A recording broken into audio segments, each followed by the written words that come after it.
પરમ કૃપાળુ શ્રીજી મહારાજ, બાપાશ્રી, સમસ્ત સદગુરુઓ તથા અનંત દિવ્ય મુક્તોની આ દિવ્ય સભામાં ઉપસ્થિત સર્વે સંતો તથા આપ સર્વે મુક્તોના ચરણોમાં સાષ્ટાંગ દંડવત પ્રણામ સહિત જય સ્વામિનારાયણ. આજે તારીખ 9મી માર્ચ 2025, ફાગણ સુદ અને દસમ. આપણે જે ઉત્સવ આવી રહ્યો છે ઘનશ્યામ મહારાજ દશાબ્દી મહોત્સવ, એને બરાબર હવે 2 મહિના બાકી રહ્યા. 8 મે થી 12 મે ફાગણ સુદ દસમ અને પેલો થશે વૈશાખ સુદ એકાદશી, એટલે 2 મહિના બાકી રહ્યા. આપણે ઝાલાવાડની અંદર આ દશાબ્દી મહોત્સવ ઉપલક્ષે ઘણી બધી સભાઓ કરી, છેલ્લા 2 વર્ષથી કરી રહ્યા છીએ. હવે 2 મહિના બાકી રહ્યા અને 2 સભાઓ બાકી રહી. તો એક સભા તો આપણે હવે છતડી ધામે છે, આ મહિનાની છેલ્લી તારીખ 31 માર્ચ. એ દિવસ આપણે એટલે પસંદ કર્યો છે કે એ દિવસે બાપાશ્રીએ એટલે કે ફાગણ સુદ ત્રીજના ચૈત્ર સુદ ત્રીજના બાપાશ્રીએ ચરણાનંદની પ્રતિષ્ઠા કરી. એ દિવસ છે. અને પછી છે લુણસર મધ્યે, અને એ છે તારીખ 17 એપ્રિલ. તો આ 2 સભાઓ બાકી. આ ઉત્સવ ઉપલક્ષે આપણે આ સભાઓ તો કરી, પણ સાથે સાથે ઘણા હરિભક્તોએ નિયમો પણ લીધા છે, અને વિશેષપણે કરીને બહેનોએ વધારે નિયમ લીધા છે. એક લિસ્ટ આવ્યું છે રામપરાથી સાંખ્ય યોગી લાભુબા તથા હીરાબાએ જે મહેનત કરી છે સત્સંગમાં, કારણ સત્સંગના બધા ગામડાઓમાં હરિભક્તોનો સંપર્ક કરી અને બહેનોમાં જે સત્સંગમાં જે નિયમ લીધા છે એનું એક લિસ્ટ આવ્યું છે. લિસ્ટ મોટું છે, પણ થોડીક એની ઝાંખી કરું તો એ જે લિસ્ટ છે એમાં જે શાસ્ત્ર વાંચન છે એમાં મુખ્ય 11 ગ્રંથ વિશેષ પસંદ કર્યા છે. કારણ સત્સંગમાં જે પ્રસિદ્ધ છે વચનામૃત છે, બાપાશ્રીની વાતો છે, વૃંદાવન સ્વામીની વાતો છે, મુનિસ્વામીની વાતો છે, પુરુષોત્તમ લીલામૃત સુખસાગર છે, શિક્ષાપત્રી રહસ્યા છે, અને બાપાશ્રીના જીવન કવન ઉપર જે જીવન વૃત્તાંત, જીવન ચરિત્ર, અનાદિમુખ ચરિત્રમુખ, એમ જે કુલ 11 ગ્રંથ છે એમાંથી જેને જે યોગ્ય લાગે એ ગ્રંથ એનો પારાયણ કરવી. કીર્તનોના પણ નિયમ છે, એમાં 110 કીર્તન ગાવવા, 10 કીર્તનો કંઠસ્થ કરવા, વંદોના પદ કંઠસ્થ કરવા, હરિસ્મૃતિના 10 પાઠ કરવા, અને બાપાશ્રીના મહિમા ગાનનું જે કીર્તન છે કહું અલૌકિક વાર્તા, એ ગાવું. તો આવા ઘણા બધા બહેનો હરિભક્તોએ નિયમ લીધા છે. તો આ જે ઉત્સવ છે એમાં એની આ એક મોટી શોભા તો આ છે ખરેખર. બસ હવે આ 2 મહિના બાકી રહ્યા છે, તો આપણે બધા હવે જે કંઈ સમય છે એમાં જેટલું ભજન ભક્તિ થાય એટલું કરી લઈએ. બહેનો તો વિશેષ સત્સંગ કરે જ છે, પણ પુરુષોમાં થોડીક ઓટ આવી છે, મોબાઈલે બધાને રોકી રાખ્યા છે. તો આ 2 મહિના હવે છે તો થોડુંક આપણે ચેતી જઈએ અને ભગવાનની વિશેષ ભક્તિ કરી લઈએ. બાકી તો વિજ્ઞાન એવી વસ્તુ છે, આમ એક એવી આગાહી છે કે 2040ની સાલ આવશે ત્યાં સુધીમાં આપણું જે આ કોમ્યુનિકેશન સિસ્ટમ છે, વાયર અને વાયરલેસ જે કહો તે, એનો અંત આવી જશે. અને નવી એક કોમ્યુનિકેશન સિસ્ટમ આખી ડેવલપ થઈ જશે, અને એ છે મેન્ટલ કોમ્યુનિકેશન. આવું ધીરે ધીરે થઈ રહ્યું છે. અને ત્યારે એમ લાગે કે અત્યારે તો આપણે કોઈ જોડાણ જોઈએ ત્યારે આ એક જેને આપણે ડબલું કહેતા ટેલિફોન, એની જરૂર પડે છે, જેને આપણે ટીવી કહીએ છીએ, એને ઇડિયટ બોક્સ પણ કહેતા ખરાબ રીતે જો એનો ઉપયોગ કરીએ તો.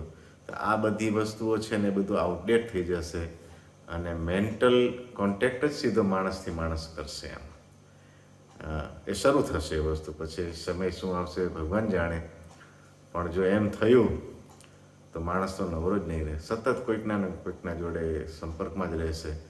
પણ જો એ થયું તો ભગવાનના ભક્તને મોટો લાભ થશે કે સતત એને ભગવાનમાં જોડાવા માટે કદાચ એ મદદરૂપ થાય. માટે આપણે એ જે વિજ્ઞાન છે એને રોકી શકવાના નથી. આપણે એમ કહીએ ટેલિફોન બીજું ત્રીજું બધું આ દુઃખદાયક છે. એક સમયે રેડિયોને પણ એવું કહેવાતું હતું, હવે રેડિયો ભૂલાઈ ગયા છે. એમ બધું થાય છે ને ભૂલાઈ જાય છે. તો આપણે યાદ શું રાખવાનું છે કે આપણે પોતે માનસિક મનોબળ, દ્રઢ મનોબળવાળા બનીએ, અને એના માટે સત્સંગ અને ભક્તિ ખૂબ જરૂરી. એટલે શ્રીજી મહારાજે કીધું, ભક્તિ અને સત્સંગ વિના તો વિદ્વાન પણ અધોગતિને પામે છે. એટલે વિદ્વાનોએ કંઈ બહુ આપણને આ વિદ્વાનો એટલે આ બધી શોધખોળ કરનારાઓ, એ વસ્તુ સારી લાગે પણ એના પરિણામ તો શું આવે એ તો ભગવાન જાણે. તો આવું જે આ વસ્તુ છે એનો આપણે સદુપયોગ કરી લઈએ, વાત એટલી છે. તો આવું જે એક થોડીક યાદી હતી એ આપી. હવે આજે આપણે અનાદિમુખ શ્રી પ્રશાંતભાઈ સોદાસ સાહેબને સાંભળીશું. તો હું વિનંતી કરું, આવો શ્રી પ્રશાંતભાઈ. સ્વામિનારાયણ ભગવાનની જય, બાપા શ્રીની જય. ગયે વખતે ટેલી સત્સંગમાં મેં જે વાત કરી હતી એ વખતે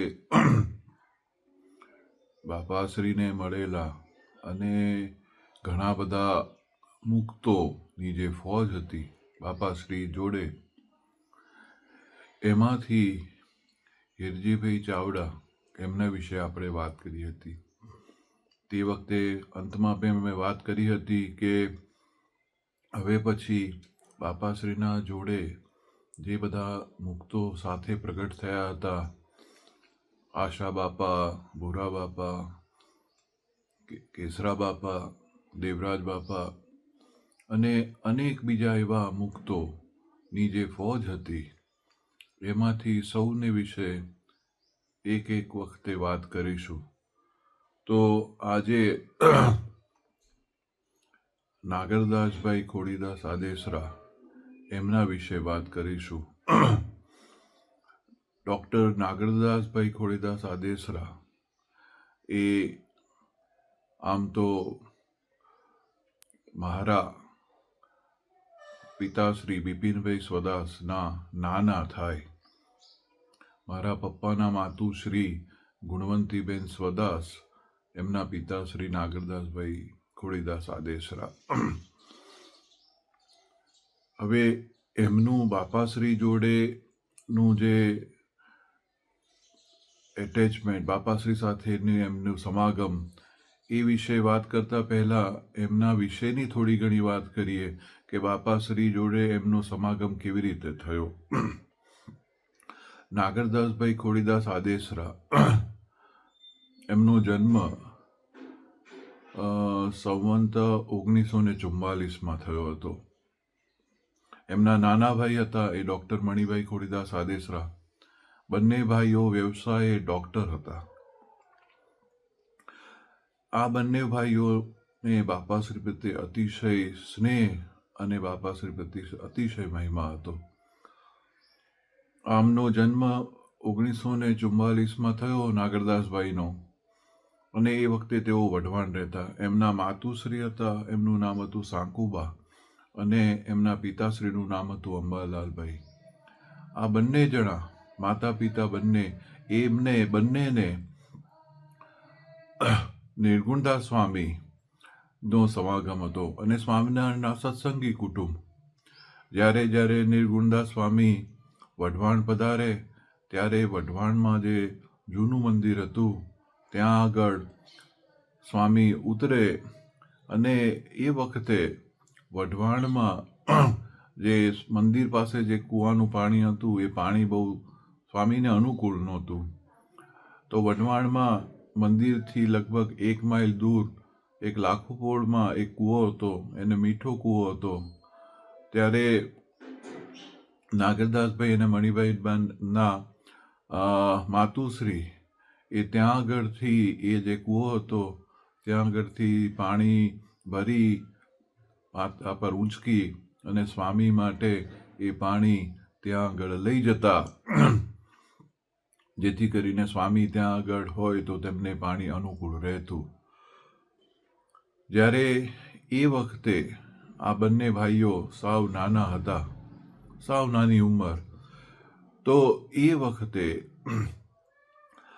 નાગરદાસભાઈ અને મણિભાઈ બાપુજીને નિર્ગુણદાસ સ્વામીના જ્યારે દર્શન થયા ત્યારે એમને એમ કીધું કે આવો ચંદનના ઝાડવા. એટલે એમ કે જે લીંબડીના સાંખ્યયોગી બા જે હતા એમણે જે વાત કરી હતી કે આ સાંકુમાને ત્યાં એમ કે 2 ચંદનના ઝાડવા, એટલે મહારાજે દર્શન દઈને એમ કીધું હતું. તો એ જે વાત જે છે એ અંતર્યામીપણે નિર્ગુણદાસ સ્વામીએ કીધી. એટલે આ બે ભાઈઓ એવા ચંદનના ઝાડવા જેવા એ બે ભાઈઓ હતા. પછી વ્યવસાય જે અંબાલાલભાઈ હતા એ પોતે બધા સોનીનું કામ કરતા, પણ એમની નાની ઉંમરે અવસાન થતા પછી, એટલે નાગરદાસભાઈ અંબાલાલભાઈ આમ તો પિતાશ્રીનું નામ, પણ પછી એમનું નાની ઉંમરે અવસાન થતા નાગરદાસભાઈના નાના જે ખોડીદાસભાઈ અને એમના નાની એમની દીકરીને લઈ અને એમનો ઉછેર કર્યો.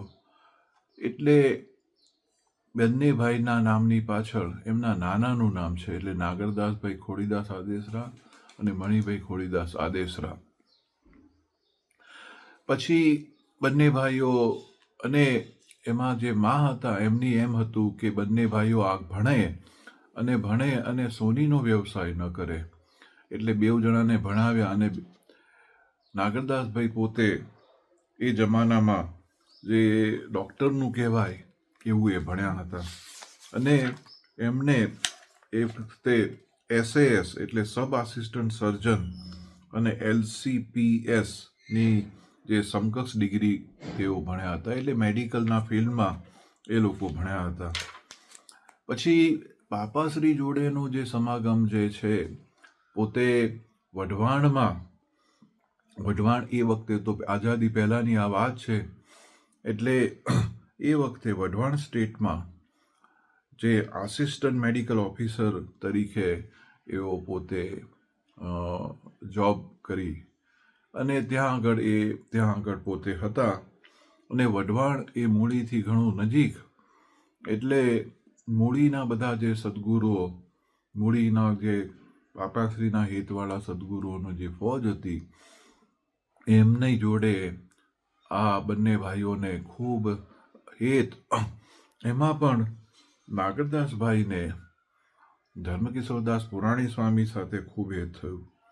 અને આપણે સૌ જાણીએ છીએ તેમ ધર્મકિશોરદાસ પુરાણી સ્વામી ખૂબ વિદ્વાન અને મૂળી મંદિરના સર્વે સાધુઓ અને શુદ્ધ વર્તનવાળા હતા. એમનાથી એઓ બહુ જ પ્રભાવિત થયા. હજી સુધી એમને બાપાશ્રીની બહુ એવી ઓળખાણ નહીં. મૂળી મંદિરમાં જતા બાપાશ્રી વિશે વાત સાંભળતા, પણ એવો કે બાપાશ્રીના દર્શન પણ નહીં થયેલા.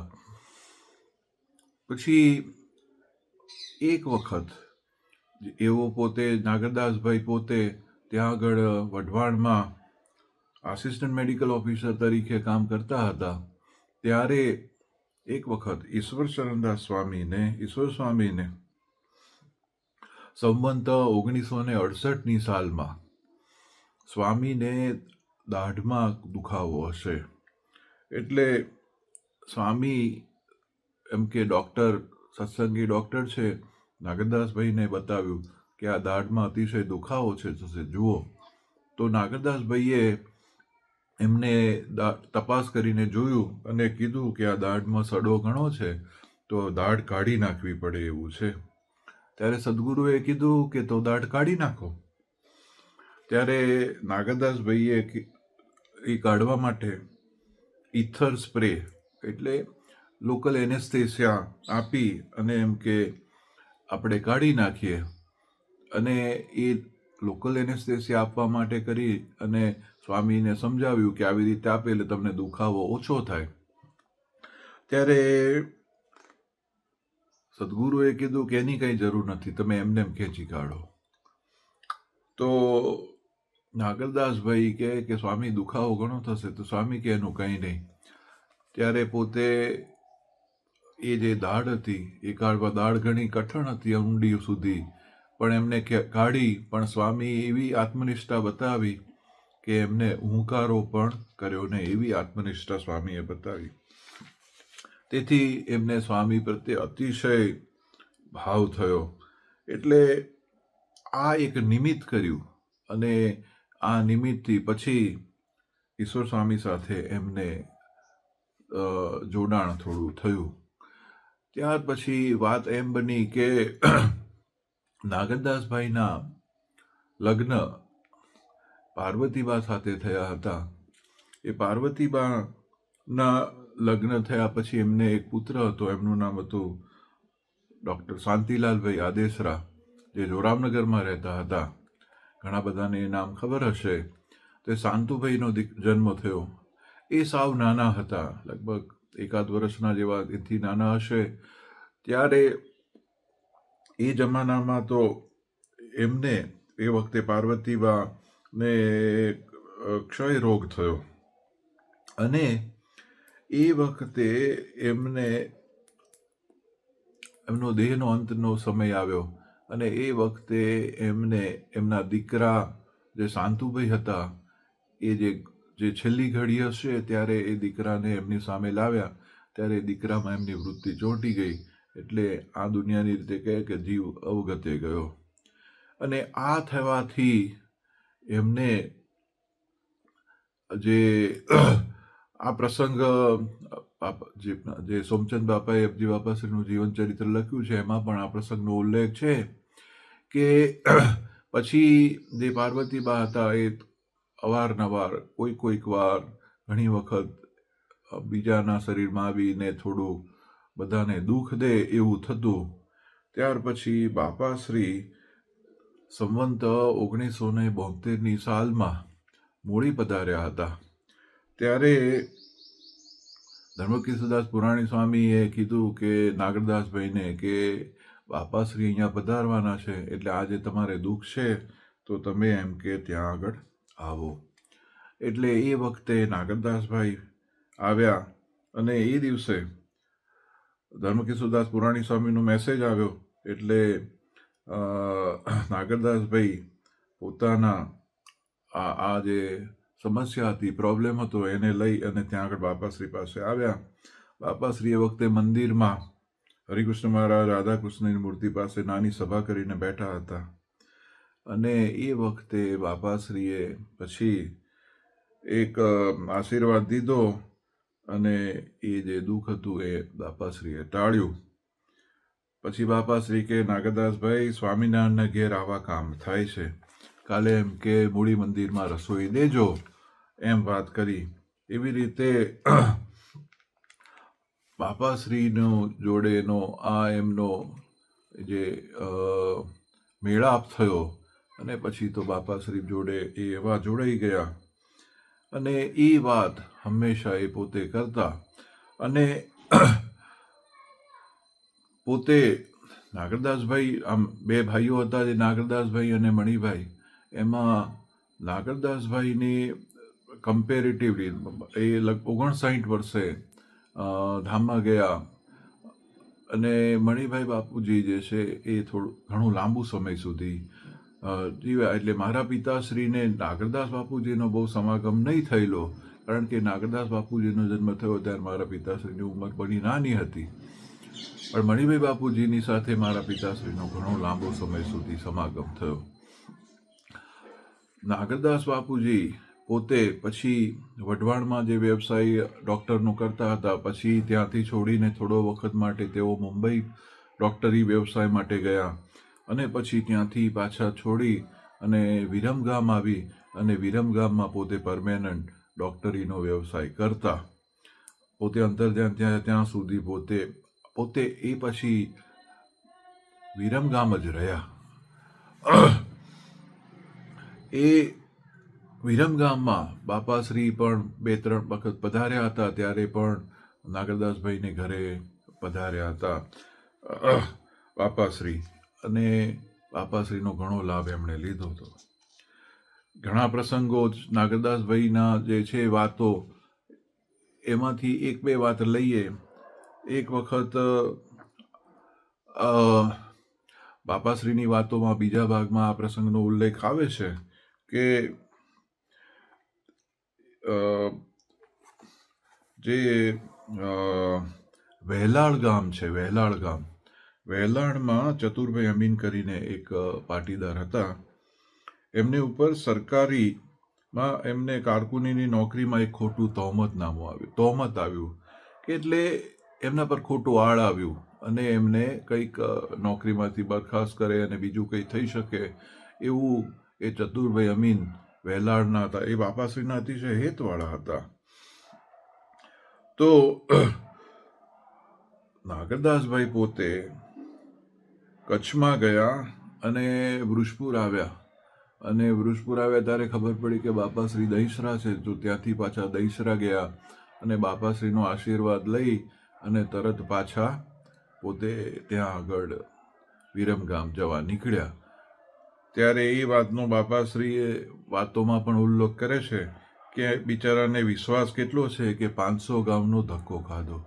એટલે એ વખતે તો કચ્છમાં જવું અતિશય કઠણ હતું. દરિયો ઉલ્લંઘીને જવું તો પણ આ જેમ કે બાપાશ્રી પ્રત્યે અતિશય વિશ્વાસ હતો. તે જે ચતુરભાઈ હતા તે જે બાપાશ્રીએ જ્યારે યજ્ઞ કર્યો ત્યારે પણ એમને ઘણી સેવા કરી હતી. તો એ ચતુરભાઈને આવો પ્રોબ્લેમ થયો ત્યારે એમનો એમાં પ્રોબ્લેમમાંથી બહાર નીકળે એટલા માટે એવો પોતે ગયા. એનો ઉલ્લેખ ઈશ્વર સ્વામીએ જ્યારે જે બાપાશ્રીની વાતોનું લખી એમાં પણ આ વાતનો ઉલ્લેખ છે. પછી બીજો એક પ્રસંગ જો યાદ કરીએ તો જો બાપાશ્રીએ જે મૂળીનો જે પાટોત્સવ જે હતો ત્યારે જે 100 વર્ષ મૂળીને થયા સંવંત 1979ની સાલમાં. તો એ જે વાત થઈ 1979ની સાલમાં જે પાટોત્સવ થયો એ વખતે ઘણા બધા વિઘ્ન હતા. પાટોત્સવ થશે કે નહીં થાય આ બધી જ્યારે વાત હતી એ વખતે નાગરદાસભાઈ મૂળી મંદિરના બધા તો સદગુરુઓ બધા હતા જ. ગુણાતીતદાસ સ્વામી પોતે મહંત હતા અને બીજા બધા મૂળી મંદિરના બધા સદગુરુઓ હતા. પણ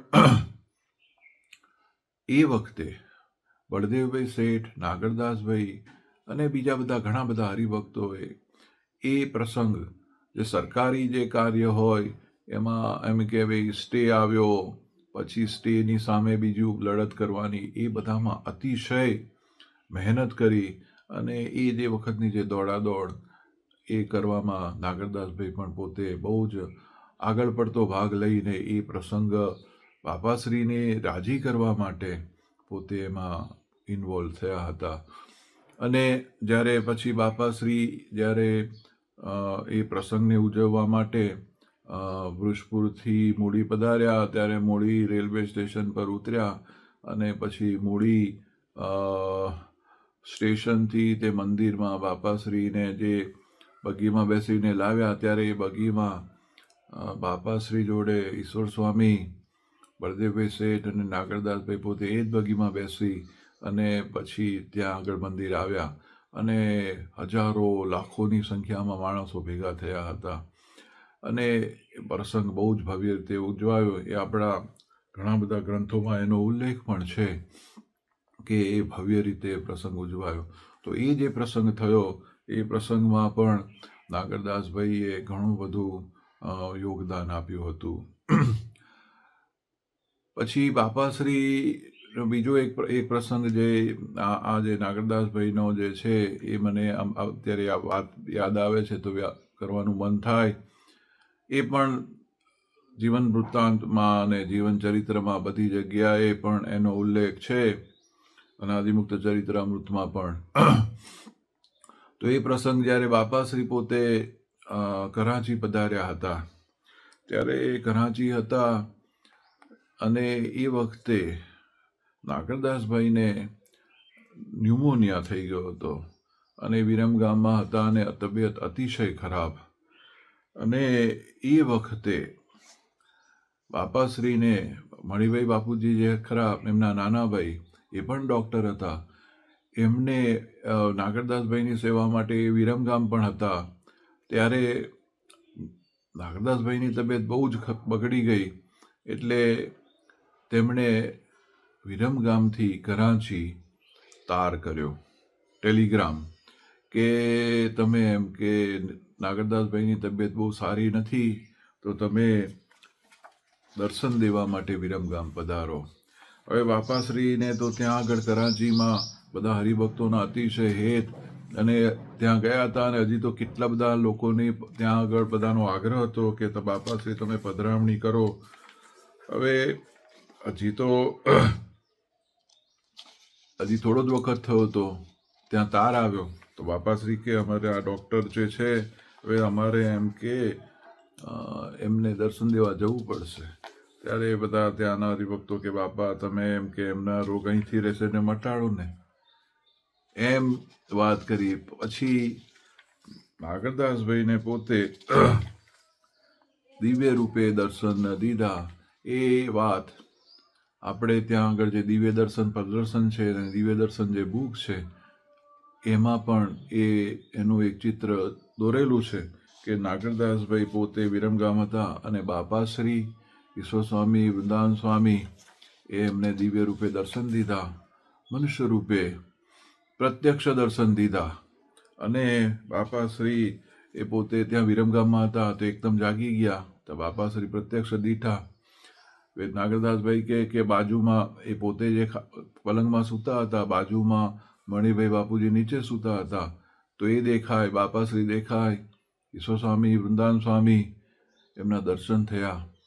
પછી બાપાશ્રીએ શરીર પર હાથ ફેરવ્યો અને બધું મટી જશે. પછી એમ કે બાપાશ્રી પધાર્યા છે એટલે નાગરદાસભાઈને થયું કે મણિભાઈને એમ કે હું ઉઠાડું ને એમ કે બાપાશ્રીના દર્શન એમને પણ થાય. એટલે એમણે મણિભાઈને બોલાવ્યા કે ઉઠો, જો બાપાશ્રી આવ્યા છે દર્શન કરો. તો એમ કીધું ત્યાં બાપાશ્રી અદ્રશ્ય થઈ ગયા. અને બાપાશ્રીએ એમ હાથ ફેરવીને કીધું કે હવે તમે એમ કે નહીં અને પછી એમ કે ઠાકોરજીને જમાડજો. તો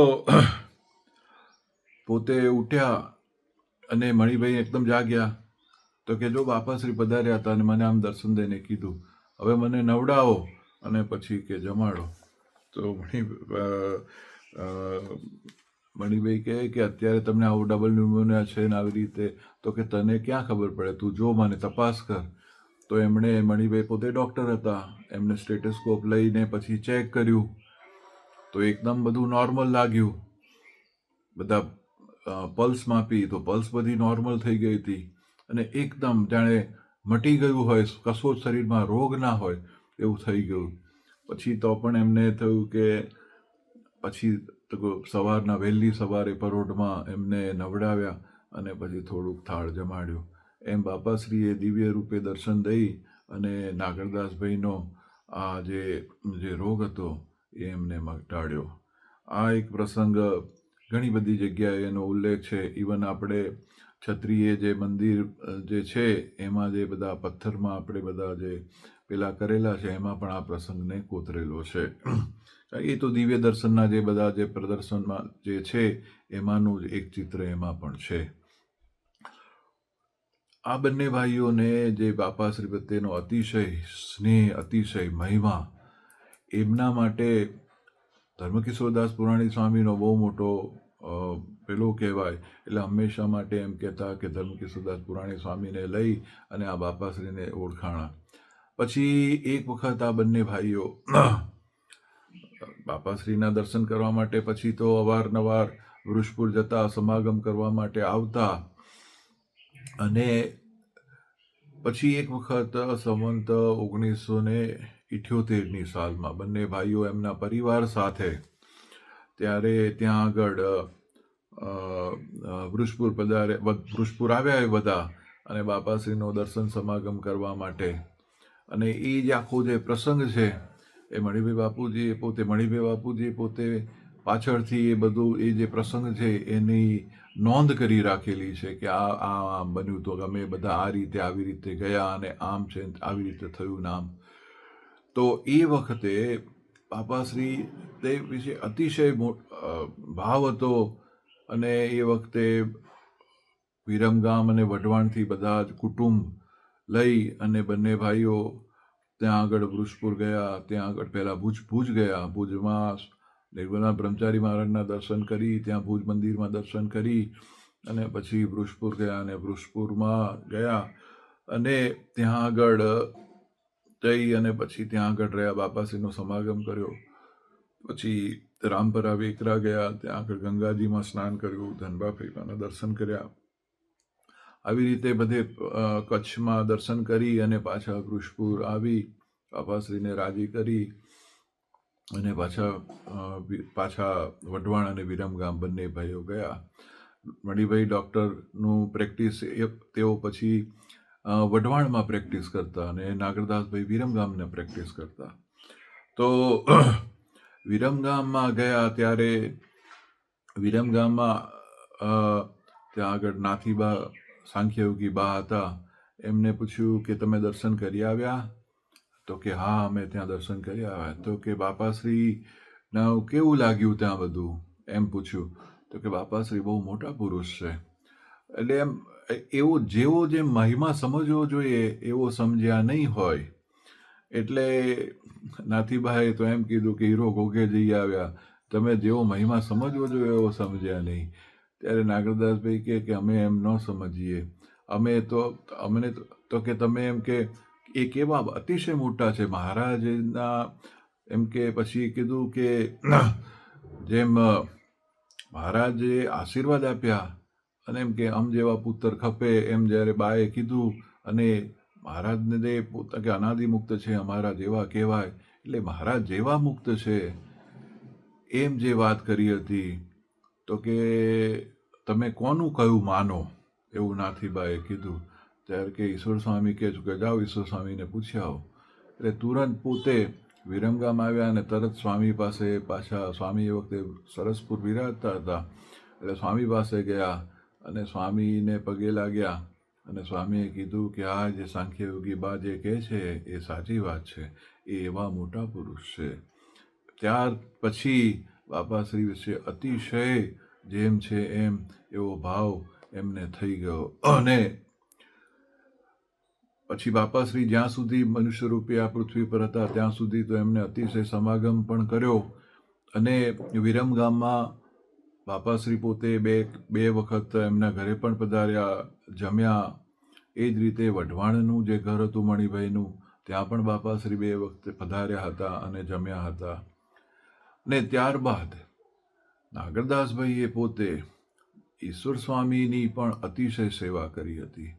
ઈશ્વર સ્વામીને જ્યારે પગનું ઓપરેશન કર્યું ને એની વિશેના જે બધા કોમ્પ્લિકેશન થયા, પછી જે ડ્રેસિંગ કરવાનું અને સ્વામીની સેવા કરવાની હતી, ત્યારે સ્વામી સરસપુર મંદિરમાં રહેતા.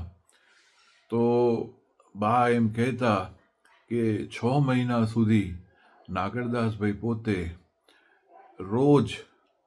લગભગ રોજ પોતે વિરમગામથી ટ્રેનમાં બેસી અને અમદાવાદ જાય. અમદાવાદ યાર્ડમાં, ત્યાં આગળ સાબરમતીના યાર્ડમાં ઉતરે. ત્યાં આગળ મંદિરમાંથી એક ભગત હતા, તે એમ કે સાયકલ લઈને સામે આવ્યા હોય, એમની જોડે પાછા બેસીને મંદિરમાં જાય. સ્વામીના બધું પગનું ડ્રેસિંગ ને એવું બધું જે કંઈ કરવાનું હોય એ બધું કરે અને વળી પાછા ત્યાંથી નીકળી જાય અને પાછા વિરમગામ આવે અને વિરમગામ આવી અને પોતાના જે પેશન્ટ હોય દવાખાનામાં એનું બધું કરે. અને એવી રીતે 6 મહિના સુધી સ્વામીની સેવા કરી. એમ સ્વામીનો પણ અતિશય રાજીપો એમને લીધો હતો. એટલે અને બાપાશ્રીનું અને જે કારણ સત્સંગના જે બધા મોટા મોટા જે મુક્તો હતા એ બધા પણ તે અવારનવાર એમને ત્યાં આવતા અને અતિશય સત્સંગનો લાભ સૌને મળ્યો. એટલે એવા કુટુંબમાં અમારો જન્મ થયો, એ અમારો મોટો અહોભાગ્ય. અસ્તુ. જય સ્વામિનારાયણ. ખૂબ ખૂબ ધન્યવાદ શ્રી પ્રશાંતભાઈ. બાપાશ્રી સમકાલીન ડૉક્ટર નાગરદાસ આદેશરા એ મોટા મુક્ત એમની વાત કરી. તવારીખો કીધું એમાં સંવંતની હતી એવું મને લાગ્યું. અને એને જો આપણી તારીખ પ્રમાણે જોઈએ, ઈસવીસન પ્રમાણે, તો ભારતની જે આઝાદી કહેવાય 1947, એ પહેલાંનો જ સમય હોય એ પ્રમાણે એ સમયની આ વાત. અને આપણા સદગુરુઓ જે હતા એ પણ આઝાદી પૂર્વે થોડા સમય પહેલાં લીલાઓ સંકેલી લીધેલી. તો એ આ સમયની આ વાત છે. બાપાશ્રી સમકાલીન કહેવાય. બાપાશ્રીના અંતર ધ્યાન થયા 28ની સાલમાં અને આઝાદ થઈ આપણે 47માં. તો એ પીરિયડ હતો બાપાશ્રીના અંતર ધ્યાન થયા અને પછીનો. તો એની આ બધી એમનો જે પીરિયડ કહેવાય, જે એમને જે પ્રેક્ટિસ કરી કે બીજી એ સમયની વાત હતી એ થોડુંક આ તો ધ્યાનમાં આવે એટલા માટે જ આ વાત કરી. તો ફરીથી ધન્યવાદ શ્રી પ્રશાંતભાઈ. હવે આપણે મુનિ સ્વામીના આશીર્વચન લેશું, ત્યારબાદ 2 મિનિટની ધૂન કરી આજની આપણી આ સભાની પૂર્ણાહુતિ કરીશું. સહજાન સ્વામી મહારાજની જય, બાપા શ્રીની જય, સદગુરુ શ્રીની જય, સ્વામિનારાયણ ભગવાનની જય જય.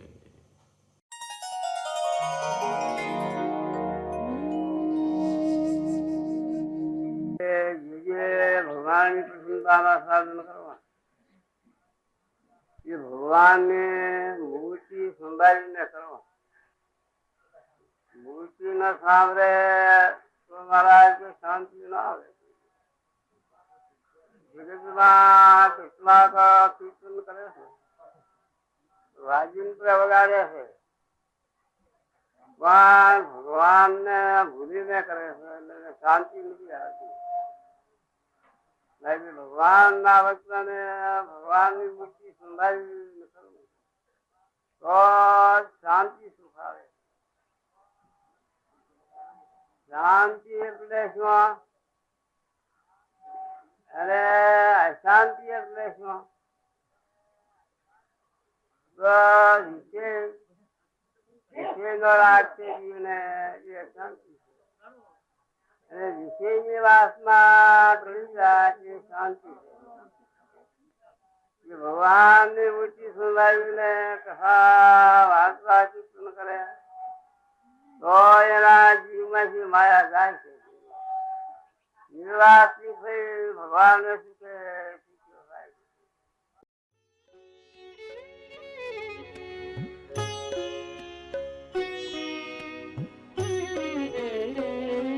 સ્વામિનારાયણ